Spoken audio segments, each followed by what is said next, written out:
সালে প্রথমবার গুজরাটের মুখ্যমন্ত্রী নিযুক্ত হন নরেন্দ্র মোদী।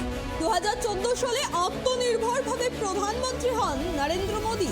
ওই বছরই 282 আসন পেয়ে সরকার গড়েছিলেন মোদী। ঠিক 5 বছর পর 2019 সালে 303 আসন নিয়ে প্রধানমন্ত্রী হন নরেন্দ্র মোদী। 2024 সালে এক ঝটকায় আসন সংখ্যা নেমেছে 240-এ। সরকার গড়ার জন্য ঘাটতি 32 আসন। দীর্ঘ 10 বছর পর প্রথমবার পরনির্ভর মোদী। সরকার গড়লেও প্রধানমন্ত্রী হিসেবে মোদীকে এখন থেকে হতে হবে পরমুখাপেক্ষী। প্রথমবার জোট সরকারের নেতৃত্বে প্রধানমন্ত্রী পাচ্ছে দেশ। রবিবার মোদীর শপথের জন্য শুরু তোড়জোড়। তৃতীয়বারের জন্য প্রধানমন্ত্রীর কুর্সিতে বসতে চলেছেন নরেন্দ্র মোদী।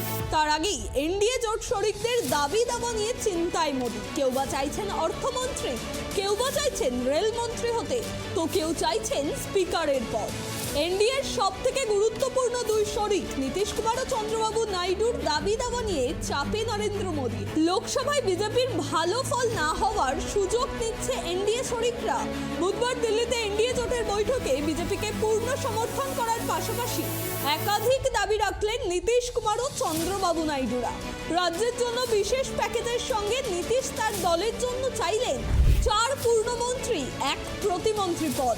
সরকার গঠনের আগে স্পিকারের পদ সহ কমপক্ষে 6টি মন্ত্রক দাবি চন্দ্রবাবু চাইলেন 3টি পূর্ণমন্ত্রী ও 2টি প্রতিমন্ত্রী পদ। শুধু তাই নয়, স্পিকার পদও চেয়েছেন চন্দ্রবাবু নাইডু। মন্ত্রিত্ব চান চিরাগ, জিতান রাম ও সিন্ডে রাও। নাইডুর একজন পূর্ণমন্ত্রী ও 2 জন প্রতিমন্ত্রীর দাবিও মেনে নিয়েছে বিজেপি সরকার। খবর সূত্রে নরেন্দ্র মোদী তৃতীয়বার শপথ দেওয়ার আগেই মন্ত্রক বন্টন নিয়ে জটিলতা এনডিএ জোটের অন্দরে।